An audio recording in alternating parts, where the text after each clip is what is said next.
Olá, meus queridos amigos, meus queridos irmãos. Mais uma vez nos reunimos aqui nesta quinta-feira, sempre às 8 horas, para nosso estudo bíblico online, nas redes sociais da Igreja do Coração. Temos a preocupação em aprender a palavra de Deus e queríamos muito que você também se aprofundasse no conhecimento da palavra de Deus.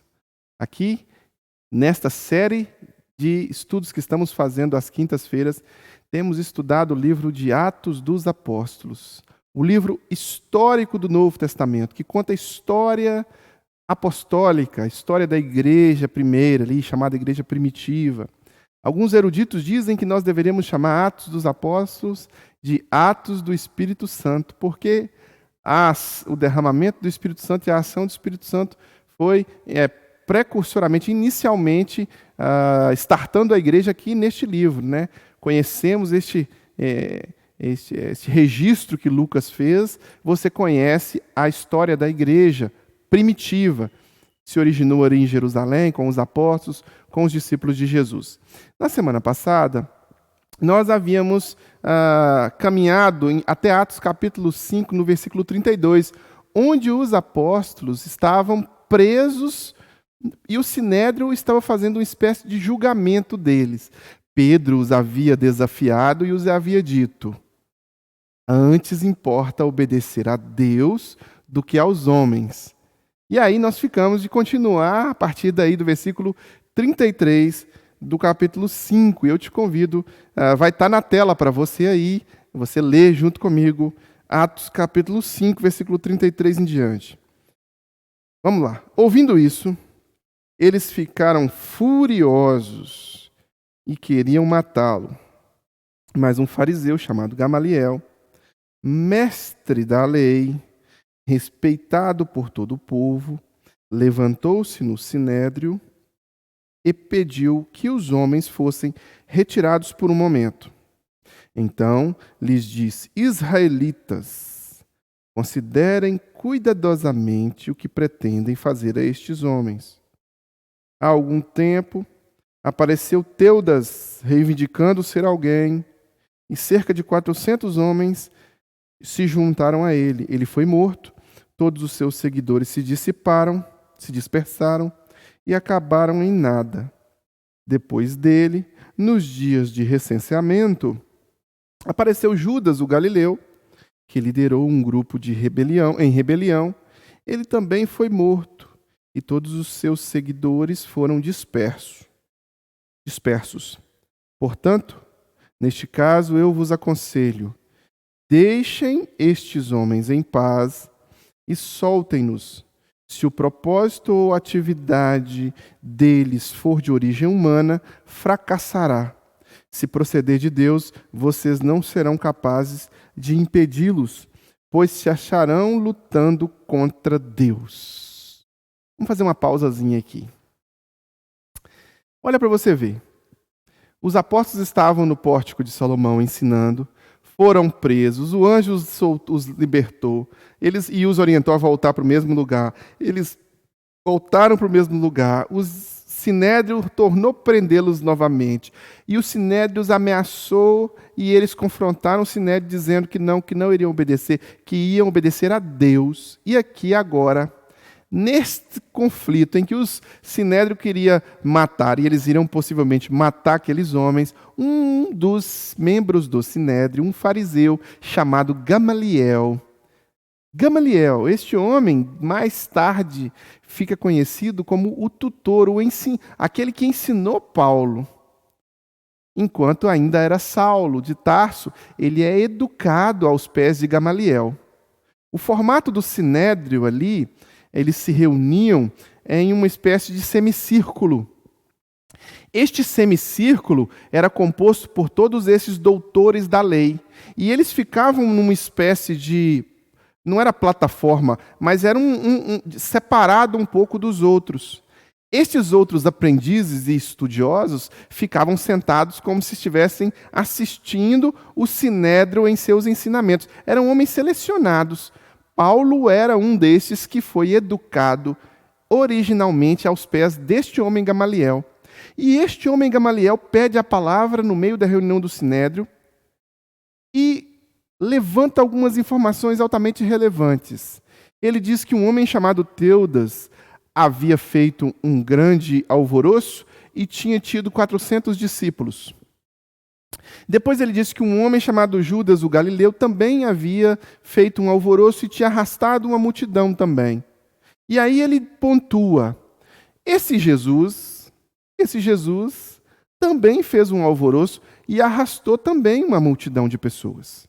Ele também fez a mesma coisa que os outros. Olha só, ele coloca ponderação no coração daqueles homens que estavam ali raivosos e sedentos por logo eliminar aqueles discípulos. Eles haviam feito isso com Jesus. Agora Gamaliel os exorta e os orienta a não repetir a dose, a ter calma, a ter paciência.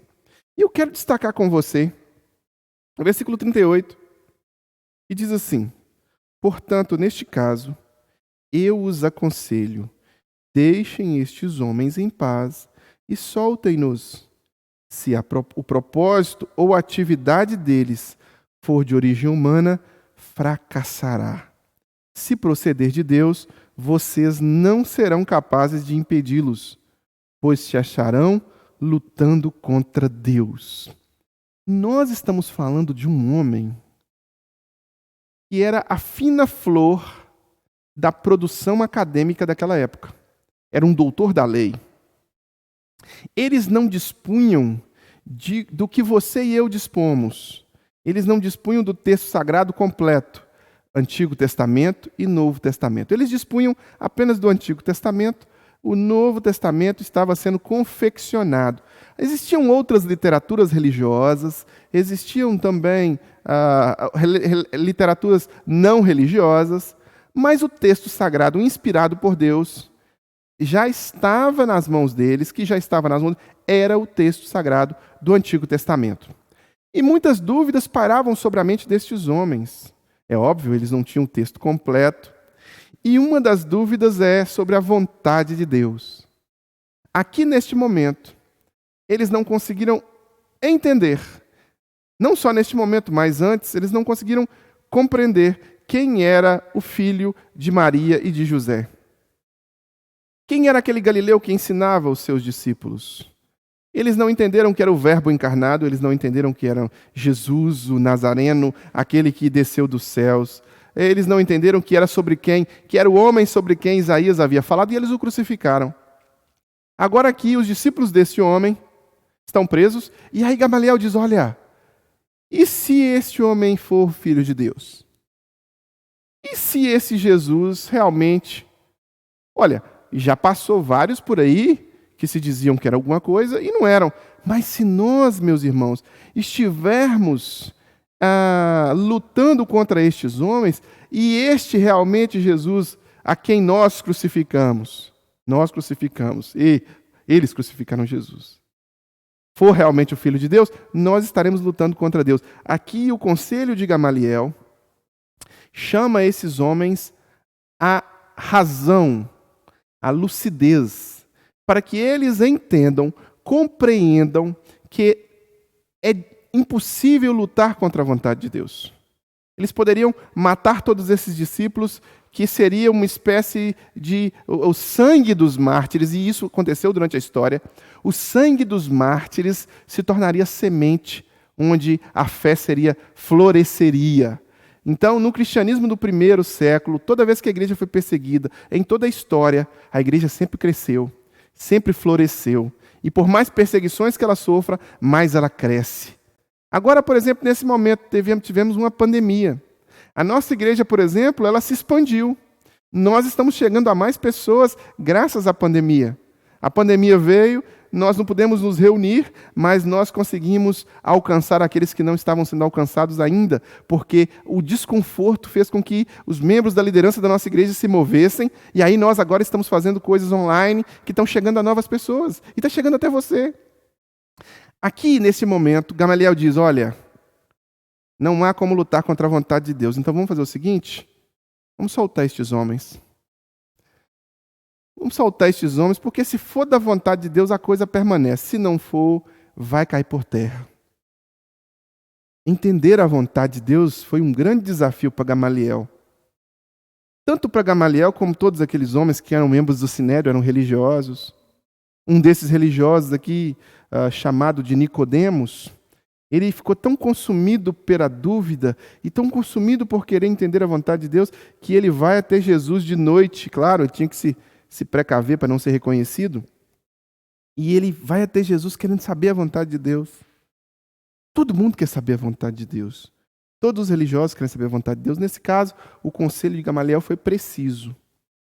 Nós devemos buscar ter uma comunhão profunda com Deus e permitir que o Espírito Santo trabalhe em nossas vidas e permitir-nos também conhecer o texto sagrado. Conhecer o texto sagrado e aplicá-lo em nossas vidas, permitir que o Espírito Santo o aplique em nossas vidas é parte do processo de conhecimento de Deus. E aí, quando nós conhecemos o texto sagrado, deixamos que o Espírito Santo opere em nós, deixamos que o trabalho de Deus flua em nossas vidas, nós nos envolvemos com a vontade de Deus. Quando alguém vem me perguntar algo e dizer assim, pastor, o que o senhor acha disso? Eu disse, eu não acho nada.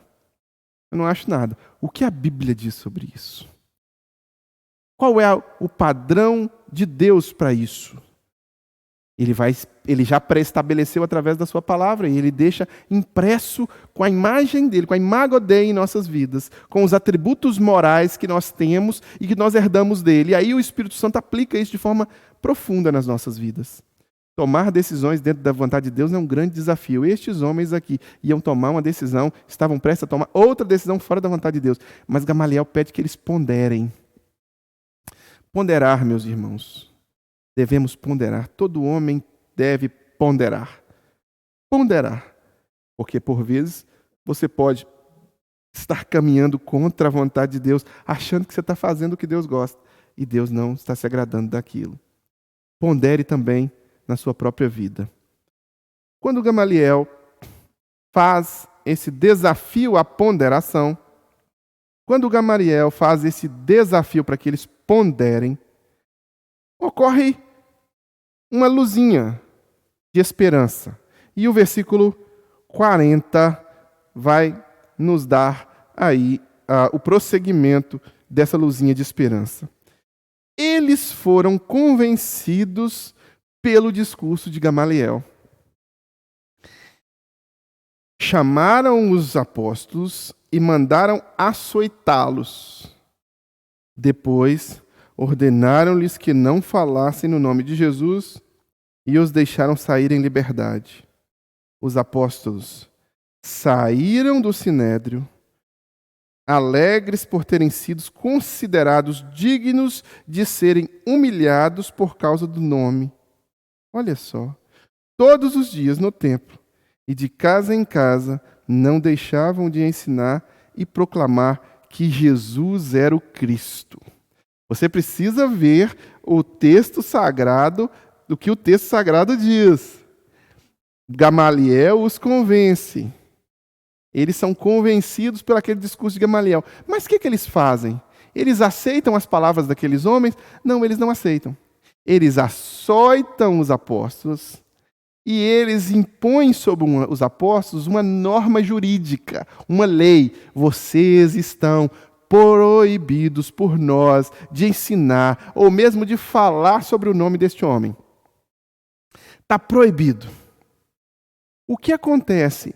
Os apóstolos, depois de apanharem, de serem chicoteados, e se você assistiu Paixão de Cristo, você viu como é que é o processo ali, muito real, né, de açoite, né? Você é amarrado e o chicote, pá, uno, pá, due, pá. Então você apanha a ponto de suas costas ficarem todas sangrando. Estes homens aqui foram açoitados publicamente e saíram felizes, alegres por serem humilhados por causa do nome de Jesus. Alegres por padecerem perseguição por causa do nome de Jesus. E eles foram imediatamente quebrar a norma humana, quebrar a lei que os proibia, e já desde o começo, ensinando Jesus e pregando o amor e o evangelho de Jesus, mesmo contra a lei e a vontade do Sinédrio. Os apóstolos e os discípulos nos ensinam a ter alegria nas provações e a ter alegria nos sofrimentos.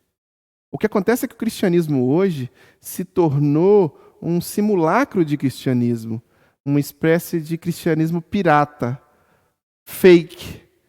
E nós não entendemos que cristianismo não é a beleza dos nossos templos. Nós não entendemos que o cristianismo não é o terno caro que o pastor compra. O cristianismo não é o fingimento que se apresenta quando nós estamos reunidos e aí nós colocamos as nossas máscaras sociais, a nossa auréolazinha de super santo. Não, o cristianismo não tem a ver com esse teatro que muitas vezes são feitos em nossas casas. Como alguém certa vez diz, o fato de você passar a sua vida inteira dentro de uma garagem não vai transformar você num carro. Assim como também o fato de você passar a sua vida inteira dentro de uma igreja jamais fará você um bom cristão. Isso é parte do processo. Um bom cristão se dará com a identificação à pessoa do mestre. E o mestre nos ensinou a caminhar com ele. E caminhando com ele, nós seremos perseguidos por amor a ele. E aí o mestre disse: bem-aventurados sois vós, quando vos injuriarem e vos perseguirem, disserem toda sorte de mal contra vós, por minha causa. Os apóstolos aqui vivem o privilégio de serem açoitados publicamente por amor a Jesus. Quantas perseguições, irmãos que vieram antes de nós, sofreram? Quantas perseguições crentes em Cristo Jesus sofreram? Meus irmãos, muitos cristãos foram queimados em praça pública. Alguns deles foram hasteados no jardim de Nero, besuntados numa espécie de óleo inflamável e foram queimados vivos, enquanto eles gritavam de dor e eram queimados para iluminar aquele jardim. Nero, o homossexual, imperador, rei daquela localidade, ele se deliciava ali tocando a sua harpa e cantando as músicas e vendo aqueles cristãos sendo mortos, assassinados, amando dele. Quantos irmãos nossos foram jogados no Coliseu Romano, despedaçados, crianças, bebês, adultos, despedaçados nos dentes dos leões, enquanto músicas de adoração e louvor ao nosso Deus, exaltando o nome de Jesus. Estes homens saem felizes, alegres, por terem sido considerados dignos de serem humilhados por amor a Jesus. Hoje em dia, acontece alguma coisa, um desentendimentozinho na igreja, um probleminha pequeno, uma fofoquinha, algum problema, já a pessoa faz um bico, emburra, já não quer mais a igreja, já não quer... Meus irmãos, nós criamos um cristianismo superficial, frágil, um cristianismo Nutella, porque o cristianismo raiz, o cristianismo ensinado pelo mestre aos apóstolos, é de ser açoitado em pasta pública e sair sorridente e alegre, anunciando mais, com mais compromisso, com mais ainda vontade de fazer aquela coisa funcionar. Olha só, quanta diferença! Quanta diferença! Para nós, às vezes, que somos egoístas, egocêntricos, que temos uma vida muito boa e reclamamos de tudo, que temos um teto, que temos uma casa, e aí reclamamos da provisão de Deus, que queríamos ter aquele carro do... Meus irmãos, aqui há um ensinamento profundo por parte desses apóstolos. Eles estavam felizes, eles estavam contentes, eles estavam alegres por serem açoitados em nome de Jesus. O apóstolo diz: tende por gozo, tende por alegria o motivo de passardes por tribulação. Essa premissa é uma premissa cristã. Nós sabemos que todas as coisas cooperam para o nosso bem. E quando nós, por amor a Cristo, somos perseguidos, injuriados, pagamos um preço, ainda que no contexto religioso. Olha só, aqui há um contexto religioso. E por amor a Cristo, eles são perseguidos, são chicoteados, ainda que não... É motivo de alegria. É motivo de gozo, é motivo de saber que somos bem-aventurados e que estamos, de fato, no caminho, incomodando aqueles que não estão no caminho, porque quando você diverge, quando você discorda, você incomoda. E se o poder está na mão do outro, esse outro inflige sobre você, às vezes, perseguição. Se alegre quando for perseguido. Exalte o Senhor e glorifique ao Senhor quando passares por tribulação por amor ao nome de Jesus. Este é um grande ensinamento cristão que os apóstolos deixaram. E os apóstolos saíram alegres, felizes, né, humilhados por causa do nome de Jesus, mas eles deram um outro passo no versículo 42. Todos os dias, todos os dias no templo, e de casa em casa, não deixavam de ensinar e proclamar que Jesus é o Cristo. Yeshua HaChristos, Yeshua HaMashiach. Jesus é o Messias, Jesus é o Cristo. Eles anunciaram isso no templo e de casa em casa. Essa é a nossa missão como cristãos, anunciar que Jesus é o Cristo no templo e de casa em casa, custe o que custar, independente do que ocorrer conosco. Se há perseguição, se há dificuldade, nós devemos com alegria receber a perseguição com alegria e desfrutar da presença de Deus nas nossas vidas, ensinando em todo o tempo que Jesus é o Cristo, o Messias. Depois que passou esse episódio, nós temos um recorte para o capítulo 6 de Atos dos Apóstolos. Atos, capítulo 6. Onde os apóstolos ali estão, de certa forma, sobrecarregados. E aí ocorre ali uma divisão de tarefas na história da igreja. Atos, capítulo 6, versículo 1. Naqueles dias, crescendo o número de discípulos, os judeus de fala grega, entre eles, queixaram-se dos judeus de fala hebraica, porque suas viúvas estavam sendo esquecidas na distribuição diária de alimentos. Por isso, os 12 reuniram todos os discípulos e disseram: não é certo negligenciarmos o ministério da palavra de Deus, a fim de servir às mesas. Irmãos, escolham entre vocês 7 homens de bom testemunho, cheios do Espírito Santo e de sabedoria. Passaremos a eles essa tarefa e nos dedicaremos à oração e ao ministério da palavra. Tal proposta agradou a todos. Então escolheram Estevão, homem cheio de fé e do Espírito Santo, além de Filipe, Prócoro, Nicanor, Tímon, Parmenas e Nicolau, um dos convertidos ao judaísmo proveniente de Antioquia. Apresentaram estes homens aos apóstolos, os quais oraram e lhes impuseram as mãos. Assim a palavra de Deus se espalhava, crescia rapidamente o número de apóstolos, de discípulos em Jerusalém. Também um grande número de sacerdotes obedecia à fé. Eu preciso que você se atente para o versículo 1. No versículo 1, há uma queixa no meio daquela comunidade. Aqui você precisa olhar para a igreja primitiva um pouco diferente de como você olha para a igreja contemporânea, para a igreja no contexto em que nós vivemos, pós-moderno. Esta igreja aqui, ela ainda não disponha de uma estrutura completa, e muitos desses nossos irmãos aqui, de certa forma, eles nem tinham a noção de que estavam criando uma facção, estavam se descolando do judaísmo. Eles imaginavam que eles estavam dando prosseguimento no ensino, e ali, tanto que alguns deles se circuncidavam, tanto que a prática judaica ainda era respeitada, várias práticas judaicas eram, e eles não tinham a noção de que isso seria, de que essa congregação de judeus se tornaria uma versão chamada cristianismo. Nem cristãos, até agora, nem cristãos eles se autodenominavam, né? Não havia este nome. Eles eram o povo do caminho, eles eram aqueles seguidores do Galileu, aquele Jesus de Nazaré. E aqui as pessoas iam se convertendo, e aqui grupos distintos se convertiam. Você vê que no início do versículo há aqui um número de discípulos, naqueles dias crescendo o número de discípulos, os judeus de fala grega, entre eles queixavam dos judeus de fala hebraica.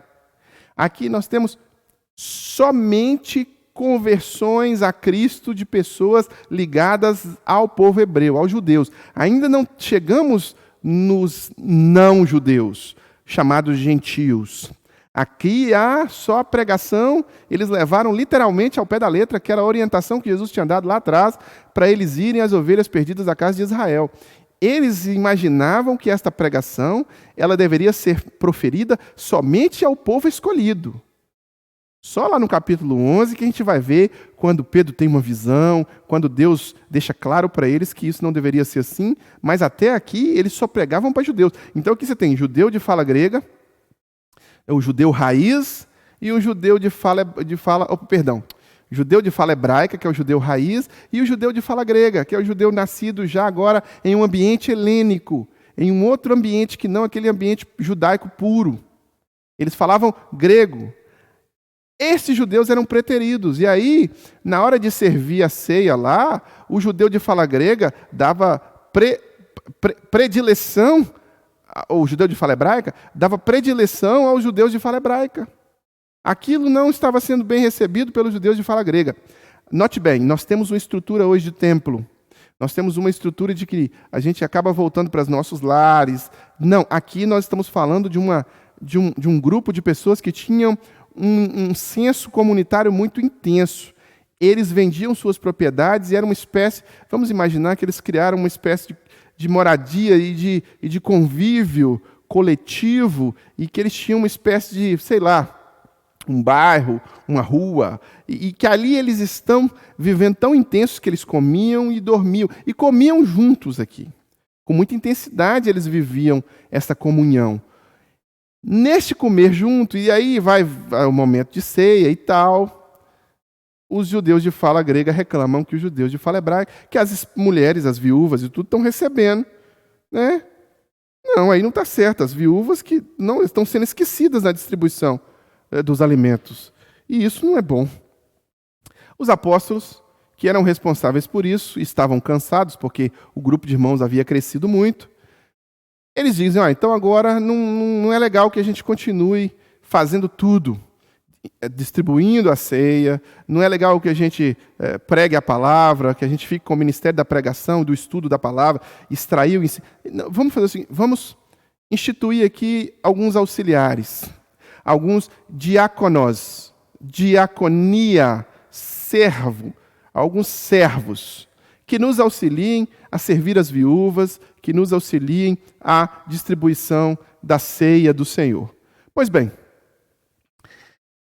o que é exigido destes homens aqui? Né?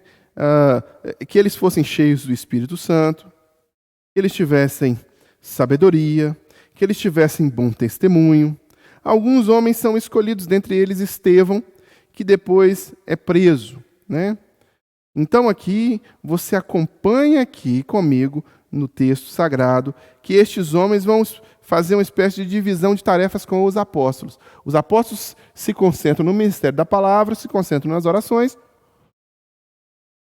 e os diáconos em servir as viúvas e fazer o trabalho da igreja. Hoje em dia, a igreja também ela é composta, e nós estamos falando de uma história que se deu 2000 anos depois. A gente já criou um arcabouço teológico, estrutural, então nós temos toda uma dinâmica diferente desta dinâmica deles. Mas a essência é a mesma. Nós somos cristãos que somos conectados uns aos outros, e nós temos cada membro, o apóstolo Paulo fala sobre isso com uma maestria profunda, quando ele vai falar lá em 1 Coríntios 12, 13 e 14, quando ele vai dar a descrição de corpo de Cristo, né? E cunha esta expressão, a igreja é o corpo de Cristo. Cada membro é conectado um ao outro, e para que os membros possam funcionar, e para que a igreja possa funcionar, nós cooperamos uns com os outros. Né? Um é a orelha, outro é a boca, outro é o olho, outro é a perna, outro é o braço. Aqui o que os apóstolos estão fazendo nada mais é do que partilhando aí essas funções, que se não fosse desta forma, a igreja não conseguiria atender a todos. E assim é hoje em dia também. Nós temos não só a função de pastor, de líder e de diáconos, mas nós temos também toda uma estrutura de ministérios. E cada cristão tem o seu ministério. tem o seu dom, tem a sua capacidade de contribuir e de servir no corpo de Cristo para que a propagação do evangelho seja difundida. Cada cristão, você tem também o seu ministério. Essa concepção que criamos de igreja em formato de teatro, onde existem umas pessoas lá no palco, no altar, e outras pessoas sentadas assistindo, acaba turvando a nossa compreensão do que é de fato uma igreja. Você, mesmo que se assente no culto e assista ali uma ministração de louvor e junto adore e ouça uma mensagem, você tem dons e talentos que podem ser usados para a edificação da igreja. E estes dons e talentos podem ser trazidos para a edificação do corpo de Cristo e para auxílio no crescimento da igreja. Os seus dons e os seus talentos podem ser em diversas áreas, mas você pode dar a sua contribuição. Não precisa ser um espectador num teatro, não precisa ir lá assistir alguma coisa. Você pode ser um contribuinte, você pode contribuir, você pode se envolver mais, se deixar envolver mais. Aqui estes homens foram voluntários e voluntariamente eles foram ali, contaram com o apoio das pessoas, eles davam um bom testemunho, eles tinham realmente o coração deles na obra de Deus. Assim somos nós. E eu quero aqui aproveitar esse momento agora e te fazer um desafio. Participe mais, se envolva mais. Não deixe que sua agenda seja somente dirigida única e exclusivamente por as coisas que têm a ver com o seu mundo pequeno, individual, não. Expanda isso. Você pode ser um excelente professor numa escola bíblica dominical, você pode ser um excelente pregador da palavra, você pode ser alguém que coopera no som da igreja, você pode ser alguém que ajuda na limpeza do templo, você pode ser alguém que ensina as crianças o caminho da palavra de Deus ali, você pode ser alguém... São tantas as oportunidades que nós temos de servir e que muitas vezes negligenciamos, imaginando que não nos encaixamos ali ou que os outros é que devem fazer. Não. A igreja é um corpo vivo, é um organismo vivo. Você pode participar, assim como estes homens se voluntariaram. E depois a estrutura foi mudando e muitos vieram também depois. Envolva-se, sinta-se desafiado a se envolver. Pois bem, aqui, o resultado do versículo 7. Assim, a palavra de Deus se espalhava, crescia rapidamente, um número de discípulos em Jerusalém, também um grande número de sacerdotes. Sacerdotes começaram a se converter. Agora aqueles homens, lembra daqueles homens que crucificaram Jesus? Eles eram membros do Sinédrio e o Sinédrio era uma espécie de líderes dos sacerdotes. Os sacerdotes, e eles eram sacerdotes também, e havia o sumo sacerdote. Agora esses homens estão se convertendo a Jesus. E a palavra está sendo pregada, está sendo propagada. Uma revolução está acontecendo. Essa sociedade está sendo reconstruída. As pessoas estão agora aplicando em suas vidas o ensino do Mestre Jesus. E não mais os ensinos que não eram ligados ao Mestre Jesus. Agora as mulheres começaram a ser respeitadas. Agora havia muitos e profundos ensinos que Jesus havia dado e que esses homens precisavam cumprir. E deixar de lado alguns ensinos, até mesmo religiosos, que não mais tinham a ver com o contexto do cristianismo que estava sendo formado. Sacerdotes se convertem e sacerdotes começam a propagar. Lembra de Estevão? Pois é. Um desses instrumentos de Deus, escolhidos ali, se chama Estevão. Ele é um desses pregadores. E ele sai propagando o evangelho. E Estevão é preso. Mas a prisão de Estevão, nós vamos comentar e juntos, na semana que vem, na próxima quinta-feira. Então nós vamos fechar aqui hoje e vamos orar pelas nossas famílias, pelas nossas vidas. Enquanto não concluirmos toda essa literatura de Atos dos Apóstolos, todos esses estudos, nós não vamos encerrar. Então, toda quinta-feira, nós vamos dar prosseguimento. A partir de 8h da noite, vamos transmitir para você a continuação desse estudo de hoje. Antes de orar, eu quero só te dar alguns avisos. E o primeiro deles é que nós temos aqui, disponíveis para você também palavras de encorajamento ou pequenas palavras de encorajamento, pequenos áudios de encorajamento diário que você pode ouvir no Castbox ou no Spotify. Basta você pesquisar lá no Castbox ou no Spotify, Igreja Batista do Coração. Você vai seguir lá, se inscrever, e você vai ter a oportunidade de desfrutar ali de preciosos ensinos da Palavra de Deus também. Nós temos também disponível para você nas redes sociais da Igreja do Coração estudos bíblicos. Todo domingo pela manhã, 9 da manhã, ao vivo, nós temos a Escola Bíblica Online, onde você pode participar conosco nas redes sociais da Igreja do Coração. No Facebook, YouTube, Instagram, siga as redes sociais e ali você terá informações das nossas programações online. Todo domingo, às 18h20, mais ou menos, nós temos o Refletir Online, que é a transmissão da pregação da palavra, ao vivo, para você aí na sua casa. Mas eu quero, além disso, convidar você, se você faz parte da nossa cidade aqui, se você mora na Grande Belo Horizonte, eu quero convidar você a se deslocar de onde você está e vir até o templo, aqui na Avenida Dom José Gaspar, número 185, bairro Coração Eucarístico, em Belo Horizonte. Bairro Coração Eucarístico, Avenida Dom José Gaspar, número 185, bem próximo ao Museu da PUC. Todo domingo, às 18 horas, para a nossa celebração, estarmos juntos celebrando e adorando o nosso Deus aqui. Vai ser um privilégio, um prazer ter você aqui conosco. Eu quero estender esse convite para você. Você também pode contribuir com esta obra, através dos seus dízimos, através das suas ofertas. Você pode entregar, tem um QR Code que passou na tela várias vezes aí para você. Você pode abrir o PicPay, se você tiver esse aplicativo, e pode clicar aí com a câmera do PicPay e você vai ter acesso direto à nossa conta. Aí você pode fazer a sua oferta e ela é transferida imediatamente para a conta da igreja no PicPay. Ou você pode fazer uma transferência online. Os dados estão aí na tela para você, número da conta, dígito, e você pode contribuir fazendo essa transferência. Dízimos e ofertas é aquilo que sustenta a igreja. A igreja não recebe auxílio do governo, a igreja não recebe o que ela vive, o que a igreja paga de energia elétrica, internet, instrumentos, equipamentos, ela é comprado com as ofertas voluntárias dos membros e das pessoas que nos acompanham também. Então você pode também contribuir com essa obra, tá bom? Deus abençoe você, Deus abençoe sua família. Nós vamos fazer uma oração agora. Antes desta e depois desta oração, estaremos encerrando esse nosso momento.